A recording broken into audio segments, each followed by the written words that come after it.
Bienvenue chers amis du signe Gémeaux pour votre mois d'octobre 2025. N'hésitez pas à liker, à commenter et à vous abonner. Alors, on est parti. Donc à la coupe pour vous, on a le soleil et on a les chouettes. Ok, alors elle veut sortir. On a aussi la carte des cigognes. Alors ici, on va mettre en lumière.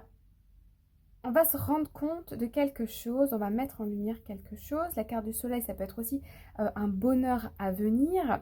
Les cigognes, ça nous annonce des nouvelles, mais c'est aussi le déménagement, le déplacement, l'arrivée d'un enfant.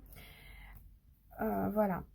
Alors, on a quand même le serpent ici, donc il y a quelque chose ici qui vous... qui est un peu angoissant quand même avec le serpent. Il y a une transformation, il y a un changement radical. Le serpent, il mue, il enlève sa peau pour en refaire une nouvelle. Donc il y a une transformation importante ici qui est mise en lumière. Alors, allons voir tout de suite votre tirage. Alors, on a la carte des souris. Donc là, effectivement, il y a du stress, peut-être par rapport sur le plan financier, matériel. Il y a quelque chose un peu d'angoissant. On a la loupe.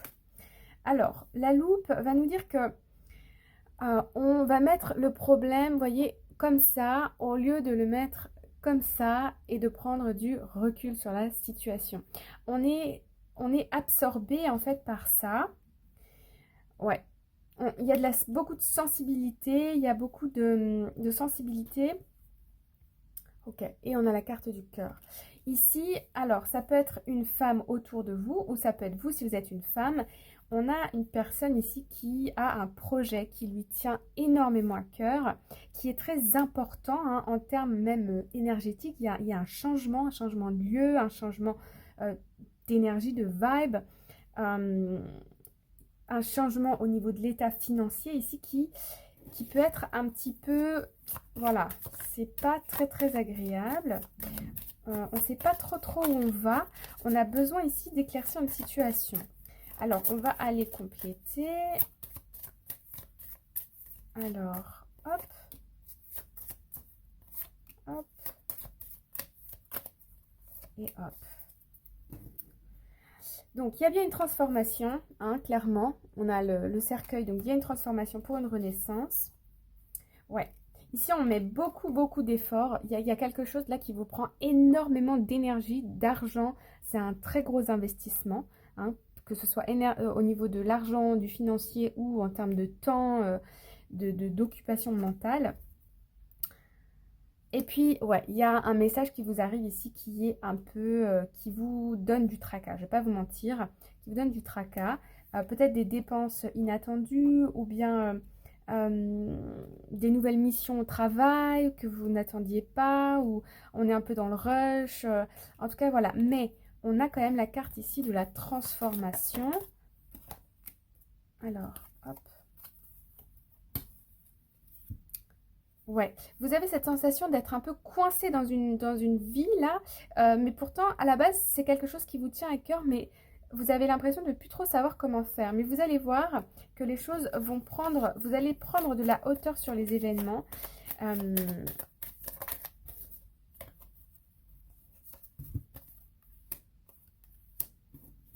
Ouais, il va y avoir, vous allez réussir à prendre du recul sur les événements.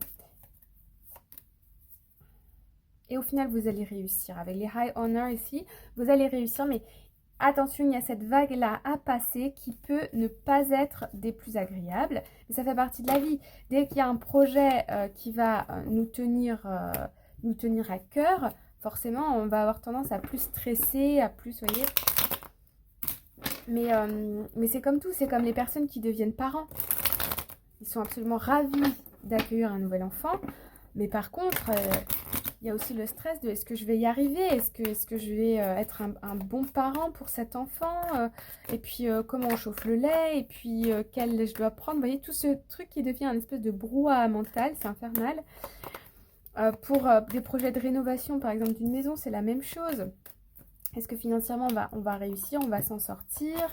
Vous voyez, ce sont ce genre de questions ici qui vont venir un peu parasiter votre mental en octobre. Mais, encore une fois, C'est pour la bonne cause et pour quelque chose qui vous tient à cœur. Donc attention à prendre un petit peu de recul. On continue avec le Light Seer Tarot Cards. On a le roi à 2 bâtons, le 8 de bâtons, le 4 d'épée et la reine d'épée. Bon, alors ici, bonne nouvelle, vous allez avoir quand même quelqu'un ici sur qui vous allez pouvoir compter, avec qui vous allez pouvoir discuter. Donc ça peut être un conjoint, un psychologue, un ou une collègue de travail. Il y a quelqu'un ici pour moi voilà, et en plus, on me dit aussi que de toute façon, si ce projet est là aujourd'hui dans votre vie, c'est que vous avez les épaules pour. Vous avez quelque chose à apprendre de ça. On voit quand même hein, que après la première quinzaine d'octobre, vous allez ici réussir à... Vous allez de toute façon avoir besoin de repos, clairement. Dans la première quinzaine, il y a trop de brouhaha et on voit ici que, ici, après la première quinzaine d'octobre, vous allez devoir prendre soin de vous, vous reposer, peut-être prendre quelques jours de vacances, quelques jours de congé. Et on voit par contre à la fin du mois ici, avec la reine d'épée, que le passé est le passé, on avance, on voit clairement, on sait ce qu'on doit faire, on sort de ce brouhaha. Ah bah voilà. Bah voilà les amis. C'est un succès, il y a un succès ici qui arrive pour vous. Hein. Alors ce sera pas sans... ce sera pas... Comment on dit alors là j'ai un problème, couler douce, ce sera pas, bon bref, ce sera pas détente quoi, vous voyez, je me la suis coulée douce, ouais voilà, ok, ouais il y a quelqu'un ici vraiment pour vous accompagner, pour vous aider à presque à guérir, mais il y a encore de l'hésitation. Ouais, c'est un nouveau projet pour vous, donc c'est normal que ce soit stressant, c'est un peu la première fois que vous faites tout ça, c'est peut-être même quelque chose de tellement nouveau, par exemple avoir un enfant, faire de la rénovation si vous en avez jamais fait, enfin vous voyez, ce genre de choses où on apprend sur le tas et on a toujours peur de mal faire entre guillemets parce que si c'est pas notre métier, voilà. Donc on voit que c'est jeune, mais on voit que vous hésitez parfois, vous avez du mal dans la prise de décision, mais ça c'est tout simplement parce que vous avez besoin de repos. Ici on vous voit comme étudiant, donc la peur de mal faire, mais il y a une victoire. Clairement il y a une victoire. Et fin octobre, ça y est quoi. La vague est passée, vous voyez exactement où vous voulez aller, comment faire les choses, et tac tac tac ça y va. Il y a une guérison, une première guérison ici, hein, début octobre, quelqu'un qui vous accompagne, qui vous soutient, qui vous épaule, qui essaie de vous rassurer, vous dire que tout va bien. Il y a quand même ici des petites engueulades. Hein. Je ne vous le cache pas que ça me vient encore et encore. Possiblement des petites embrouilles, quoi. Hein. Mais rien de méchant. Voilà, des petites déceptions, des mots qui traversent un peu. Voilà. Mais c'est pas grave, c'est pas grave, c'est pas grave. C'est un peu l'énergie de la colère, du foie, là. Hein, des petites déceptions. On a envie d'extérioriser ce stress un peu. Donc le premier qui passe, bam, c'est pour lui. Alors attention quand même à ça. Mais voilà, donc un nouveau projet, on n'est peut-être pas de la partie du métier ou quelque chose comme ça. On est en position d'étudiant, on a peur de faire des mauvais choix, ça nous stresse. Mais à la fin, c'est une victoire. Et fin octobre, on voit clairement où on va. Voilà les amis, j'espère que ça vous parle, que ça vous éclaire. Je vous envoie tout plein de lumière et je vous dis à très bientôt. Bye bye.